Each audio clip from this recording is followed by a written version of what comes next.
আপনারা যখন বিমানে চড়েন তখন কি শুধু ভিডিও করতে থাকেন নাকি? মেঘের ভিডিও, আকাশের ভিডিও, তখন তাকাবেন আকাশের দিকে। সুবহানাল্লাহ, কিভাবে আল্লাহ আকাশকে তৈরি করেছেন। আল্লাহ বলেন, এই প্রথম আকাশটাকে আমি তারা দিয়ে সুশোভিত করেছি, বিশাল বিশাল তারা। এই যে আমরা সূর্য দেখি, এটা একটা তারা। পৃথিবীর চেয়ে 13 লক্ষ গুণ বড় এই সূর্য। ওই সূর্যের চেয়ে কোটি গুণ বড় তারা আছে। এরকম লক্ষ কোটি কোটি তারা নিয়ে আমাদের Galaxy milky way, crore crore Galaxy নিয়ে আমাদের এই প্রথম আকাশের মহাশূন্য। তার মানে পুরো প্রথম আকাশটাকে যদি একটা মানচিত্র দেওয়া হয়, ওইখানে মাইক্রোস্কোপ দিয়ে পৃথিবীকে খুঁজে পাওয়া যাবে না।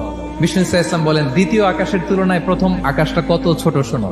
সাহারা মরুভূমির মধ্যে যদি তোমার হাতের আংটি ছুঁড়ে ফেলে দাও, পুরো মরুভূমির তুলনায় তোমার হাতের আংটি যত ছোট, আল্লাহর দ্বিতীয় আসমানের তুলনায় প্রথম আসমানটা ঠিক তত ছোট। আবার তৃতীয় আসমানের তুলনায় দ্বিতীয় আসমানটা ঠিক ওই রকম। এইভাবে 7 আসমান, এরপরে আল্লাহর কুরসি, যেখানে আল্লাহ তার কুদরতি পা রাখেন। তো 7 আসমানটা যত বড়, পুরো সাহারা মরুভূমির মধ্যে আংটি ফেলে দিলে মরুভূমির তুলনায় আংটি যত ছোট, আল্লাহর কুরসির তুলনায় পুরো 7 আসমানটা ঠিক তত ছোট।